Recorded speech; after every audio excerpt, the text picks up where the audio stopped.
नमस्कार, मैं राहुल कठेरिया। साथियों, उपराष्ट्रपति के चुनाव में मोदी और शाह की जोड़ी बुरी तरीके से फंस गई है।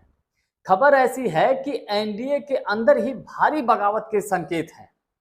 ऐसा नहीं है कि इनके पास बहुमत नहीं है, एनडीए के पास उपराष्ट्रपति के चुनाव में पूर्ण बहुमत है, आसानी से जीत जाएंगे, लेकिन बगावत के भारी संकेत हैं। जो गृह मंत्री अमित शाह भारतीय जनता पार्टी के सांसदों को ठीक ढंग से बात नहीं करते थे, वो अमित शाह इस बगावत के डर से विपक्षी पार्टियों के सांसदों को फोन कर रहे हैं, उनको जन्मदिन की बधाई दे रहे हैं। स्थिति इतनी खराब है, खबर ऐसी है कि नितिन गडकरी जी के संपर्क में कई सांसद हैं और जो नितिन गडकरी जी के इशारे पर वोटिंग करेंगे।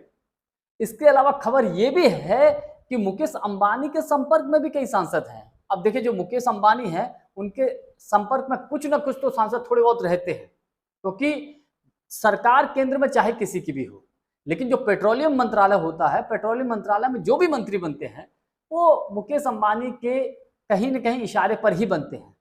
तो कुल मिलाकर मोदी जी के दोस्त भी उनके खिलाफ हो गए हैं, एनडीए में भारी बगावत के संकेत हैं और आरएसएस भी मोदी जी के खिलाफ है।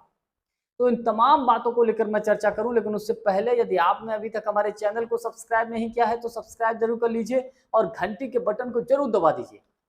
देखिए, ये कहा जा रहा है कि मोदी और शाह की जोड़ी से खुद भारतीय जनता पार्टी के अंदर लगभग 3 दर्जन ऐसे सांसद हैं जो इनसे परेशान थे। ये किसी की बात सुनते तो थे नहीं। मोदी जी और अमित शाह जी अपने आके किसी की बात मानते तो है नहीं। अगर कोई सांसद अगर कोई काम करवाने की बात कहे, किसी की सिफारिश कहे, तो उसको सब बोल दिया जाएगा ये तुम्हारा काम थोड़ी, ये तो सरकारों का काम है। कुल मिलाकर डांट डपट कर उनको चुप करा दिया जाता था। ईडी, सीबीआई, इनकम टैक्स के डर से चाहे विपक्ष हो चाहे सत्ता पक्ष के सांसद हो, कोई खुल के कुछ बोल नहीं पाता था।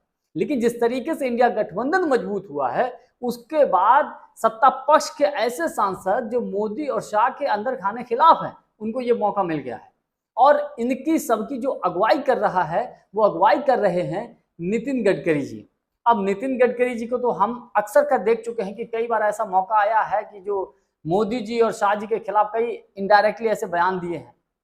अच्छा, दूसरा सबसे बड़ा एक कारण और मैं आपको बता देता हूँ। नितिन गडकरी जी की अभी हाल में एकनाथ शिंदे जी से मुलाकात हुई, तो खबर ऐसी है कहीं ऐसा तो नहीं एकनाथ शिंदे जी के सांसद भी क्रॉस वोटिंग कर दें, इस बात का भी डर है। गृह मंत्री अमित शाह जी ने समाजवादी पार्टी के एक सांसद हैं, उनको जन्मदिन की बधाई दी। अब ये जो अमित शाह जी अपने सांसदों से ठीक ढंग से बात नहीं करते हैं, वो सपा के सांसदों को भाई जन्मदिन की बधाई दे रहे हैं, बड़ी ताज्जुब की बात है। एक उत्तराखंड के एक बड़े नेता हैं, उनको अमित शाह जी ने फोन किया, कहा जब उन्होंने बताया कि मुझे 6-7 बार फोन आया, मैंने नहीं उठाया, 8वीं बार जब फोन उठाया तो उन्होंने मुझे धमकाया, तो हमने भी बोल दिया जो करना है कर लो। स्थिति इतनी खराब हो गई है कि बीजेपी के अंदर एनडीए के लोग अमित शाह जी की या मोदी जी की बात नहीं मान रहे हैं। खबर ऐसी है कि मोदी जी और मोदी जी ने जो डिनर दिया था एनडीए के सांसदों को, वो कैंसिल कर दिया है, एक भोज दिया था। और उससे बड़ी एक खबर एक और है कि बीजेपी के राष्ट्रीय अध्यक्ष जेपी नड्डा जी ने भी एक डिनर दिया था एनडीए के सांसदों को, शायद बीजेपी के सांसदों को, तो वो भी उनको कैंसिल करना पड़ा। हालांकि इसके बारे में ये कहा गया कि साहब पंजाब में बाढ़ के हालात हैं। अरे तो बाढ़ के हालात जब ये तय किया गया कि अब डिनर देना है, तब भी तो बाढ़ के हालात थे। कौन सी ये लोग बाढ़ में इतना ज्यादा, पंजाब के लिए कौन सा पिटारा मोदी जी ने खोल दिया? मोदी जी का कोई स्टेटमेंट तो आया नहीं कई दिनों तक पंजाब को लेकर। तो कहने का मतलब कुल मिलाकर ये है कि इस वक्त भारतीय जनता पार्टी, मोदी सरकार बुरी तरीके से फंसी हुई है।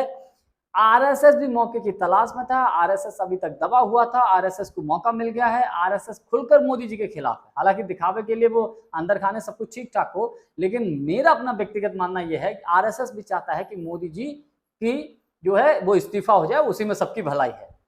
अब बात कर ले मोदी जी के मित्र। मोदी जी के मित्र कौन है? मुकेश अंबानी साहब हैं।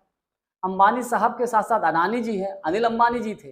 खबर ऐसी है कि अब चूंकि ये तो सभी को पता है कि अनिल अंबानी जी के यहाँ सीबीआई का छापा पड़ा, जिन अनिल अंबानी जी को इतने बड़े बड़े प्रोजेक्ट दिलाए मोदी सरकार ने, उनके घर पे अचानक छापा कैसे पड़ गया भाई? इसके अलावा मुकेश अंबानी जी के बेटे का जो ड्रीम प्रोजेक्ट है बनतारा, मोदी जी वहां खुद जाते हैं, फोटो खिंचवाते हैं और कुछ ही दिनों के बाद उसके खिलाफ एसआईटी गठित कर दी जाती है, जांच शुरुआत हो जाती है। तो ये सब क्या है? ये सब कहीं ना कहीं ऐसा लगता है कि ये लोग भी, मोदी जी के मित्र भी इनके खिलाफ हैं, चले गए हैं। अच्छा, मुकेश अंबानी जी के संपर्क में कई सांसद हैं, ऐसी खबर है। और भैया बड़े बिजनेसमैन है, बड़े उद्योगपति हैं, तो पकड़ तो उनकी रहती है। कई सांसदों को प्रलोभन भी दिया जाता है। एक बड़ी खबर और है, एक बड़ी खबर यह है कि अडानी की मुलाकात हुई है शरद पवार जी से, और अगर शरद पवार जी से अडानी की मुलाकात हुई है तो ये भी एक अपने आप में खतरे की घंटी है। तो कुल मिलाकर चारों तरफ से प्रधानमंत्री मोदी जी और गृह मंत्री अमित शाह जी की जोड़ी फंस गई है। इंडिया गठबंधन के लिए हर तरफ से फायदा ही फायदा है। अगर उनका प्रत्याशी चुनाव जीत जाता है तो फिर पौवारा है इंडिया गठबंधन के लिए, और अगर प्रत्याशी नहीं भी जीतता है, कम अंतर से हारता है, तो भी मैं मानता हूं कि इंडिया गठबंधन का ये लिटमस टेस्ट था, और आने वाले समय में मोदी सरकार का बने रहना अपने आप में बहुत बड़ा चुनौतीपूर्ण काम होगा। जानकारी हमारी आपको कैसी लगी कमेंट्स करके हमको जरूर बताइएगा। बहुत बहुत धन्यवाद। नमस्कार।